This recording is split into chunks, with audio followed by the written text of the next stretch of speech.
আসসালামু আলাইকুম রহমতুল্লাহি অবরাকাতু।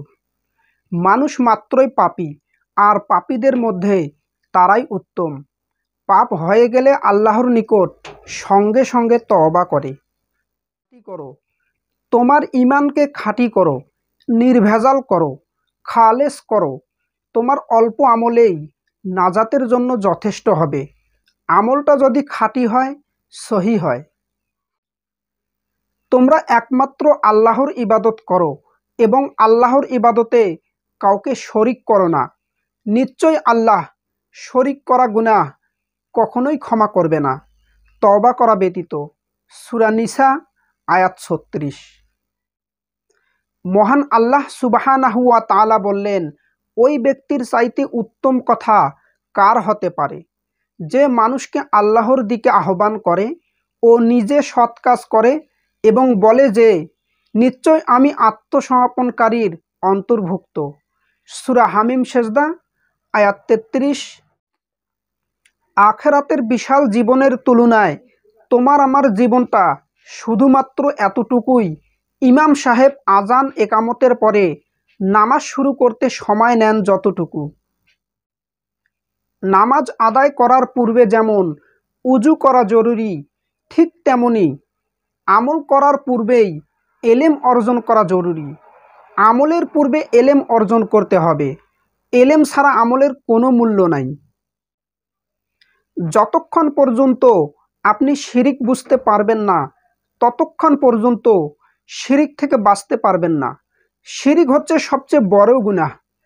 আল্লাহ সুবহানাহু ওয়া তাআলা আমাদেরকে শিরিক বুঝা এবং শিরিক থেকে বাঁচার তৌফিক দান করুন, আমিন।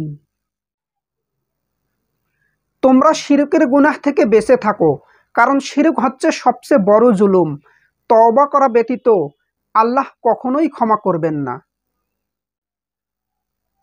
কোনো মানুষ তার ইবাদত ও নেক আমল দিয়ে জান্নাতে প্রবেশ করতে পারবে না।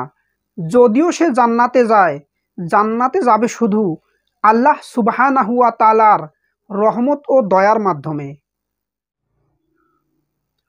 তোমরা তাদের মতো হইও না যারা আল্লাহকে ভুলে গেছে এবং দুনিয়া নিয়ে ব্যস্ত আছে।